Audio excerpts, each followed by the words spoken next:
Hello friends, ನಮಸ್ಕಾರ. ಇವತ್ತು ನಾನು ಮಾತಾಡೋಕ್ಕೆ ಬಂದಿದ್ದೀನಿ ಒಂದೊಳ್ಳೆ ಟಾಪಿಕ್ಕು. ಸೊ ಇವಾಗಿನ ಹುಡುಗಿರು ಬಂದು ಆಗ ಅತಿ ಹೆಚ್ಚು ಬೇಗನ ಪ್ರಾಯದಲ್ಲೇ ಸೊ ಋತುಮತಿ ಆಗ್ತಾ ಹೋಗ್ತಾ ಇದ್ದಾರೆ. ಇದಕ್ಕೆ ಕಾರಣಗಳು, ರಿಸ್ಕ್ ಫ್ಯಾಕ್ಟರ್ ತುಂಬ ಇರುತ್ತೆ. ಸೊ ಏನು ಅಂತ ನೋಡ್ತಾ ಹೋಗೋಣ ಬನ್ನಿ. ಸೊ ಇದಕ್ಕೆ ಕಾರಣವೇನು? ಹೆಣ್ಮಕ್ಳಿಗೆ ಮೊದಲನೇದಾಗಿ ಹೆಣ್ಮಕ್ಳಿಗೆ ಉತ್ತಮವಾದ ಆಹಾರ ಸಿಗ್ತಾ ಇಲ್ಲ. ಸೊ ಔಟ್ಡೋರ್ ಆ್ಯಕ್ಟಿವಿಟೀಸ್, ಸೊ ಹೊರಗಡೆ ಅವ್ರಿಗೆ ಆಟ ಆಡೋ ಅಂಥ ಕಾಲಾವಕಾಶ ಸಿಗ್ತಾ ಇಲ್ಲ. ಪೇರೆಂಟ್ಸ್ಗಳು ಅವ್ರನ್ನ ತುಂಬ ಕೋಲ್ಡೆಡ್ ಆಗಿ, ಒಂದು ಕಂಪ್ರೆಸ್ಡ್ ಆಗಿ ಸಾಕ್ತಾ ಇದ್ದಾರೆ.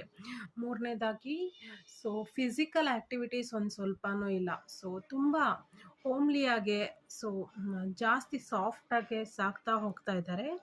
ಇದು ಕೆಲವು ಕಾರಣಗಳು.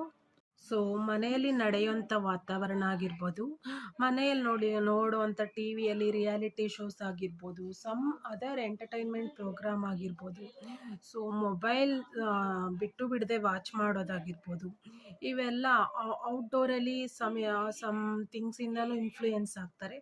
ಸೊ ಓವರಾಲ್ ಕಂಟ್ರೋಲ್ ಇಡಬೇಕು ಅಂತಲೇ ನಾನು ಅಂದ್ಕೊತೀನಿ. ಇದೆಲ್ಲ ಇನ್ಫ್ಲೂಯೆನ್ಸ್ ಆಗಿ ಸೊ ಸ್ಟ್ರೆಸ್ ಲೆವೆಲ್ ಇನ್ಕ್ರೀಸ್ ಆಗ್ತಾನೆ ಇರುತ್ತೆ. ಸೊ ಈ ರೀತಿ ಸ್ಕ್ರೀನ್ ಟೈಮ್ ಹೆಚ್ಚಾಗಿ ನಾವು ಯೂಸ್ ಮಾಡೋದ್ರಿಂದ ಸ್ಕ್ರೀನ್ ಟೈಮ್ ತುಂಬ ಇಂಪಾರ್ಟೆಂಟ್ ರೋಲ್ ಫ್ಯಾಕ್ಟರ್ ಪ್ಲೇ ಮಾಡ್ತಾ ಇದೆ ಇವಾಗ ಎಲ್ಲ ಹುಡುಗಿರ ಲೈಫಲ್ಲೂ. ಪ್ಯೂಟಿಟರಿ ಮತ್ತು ಹೈಪೋಥಾಲಮಸ್ ಗ್ಲ್ಯಾಂಡ್ ಉತ್ಪತ್ತಿ ಆಗುತ್ತೆ. ಈ ರೀತಿ ಸ್ಕ್ರೀನ್ ಟೈಮ್ ಹೆಚ್ಚಾಗಿ ನೋಡೋದ್ರಿಂದ ನಮ್ಮ ಮೆದುಳಲ್ಲಿ ಪಿಟ್ಯೂಟರಿ ಮತ್ತು ಹೈಪೋಥಾಲಮಸ್ ಗ್ಲ್ಯಾಂಡ್ ಅಂಶ ಹೆಚ್ಚಾಗಿ ಉತ್ಪತ್ತಿ ಆಗುತ್ತೆ. ಅದರಿಂದ ರಿಲೀಸ್ ಆಗುವಂಥ ಹಾರ್ಮೋನ್ ಏನಿದೆ, ಒಬ್ಬ ಹೆಣ್ಣು ಮಗಳಲ್ಲಿ 12 ಆರ್ 13 ಮೆನಾರ್ಕಿ ಏಜಲ್ಲಿ ಸೊ ರಿಲೀಸ್ ಆಗುವಂಥ ಹಾರ್ಮೋನು ಇನ್ನೂ ಬೇಗನೆ ರಿಲೀಸ್ ಆಗೋಕ್ಕೆ ಸ್ಟಾರ್ಟ್ ಮಾಡುತ್ತೆ. ಇದೆಲ್ಲದರಿಂದ ತೀಕ್ಷ್ಣವಾದ ಪರಿಣಾಮದಿಂದ, ಅಡ್ವರ್ಸ್ ಎಫೆಕ್ಟ್ಸಿಂದ ಆ ಆರ್ಗನ್ಸ್ ಬಂದು ಬೇಗ ಕ್ರಿಯೇಟ್ ಆಗೋದ್ರಿಂದ ಸೊ ಹೆಣ್ಣು ಮಕ್ಕಳು ತುಂಬ ಅತಿ ಬೇಗನೆ ಋತುಮತಿ ಏಜನ್ನ ಅಟೆಂಡ್ ಮಾಡ್ತಾ ಇದ್ದಾರೆ.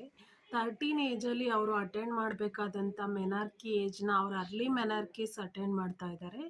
ಸೊ ಅವ್ರಿಗೆ 5, 8, 10 ವರ್ಷದಲ್ಲೇ ಮೆನಾರ್ಕೀಸ್ ಸೊ ಅವ್ರ ಬಾಡಿಯಲ್ಲಿ ಕ್ರಿಯೇಟ್ ಆಗ್ತಾ ಇದೆ.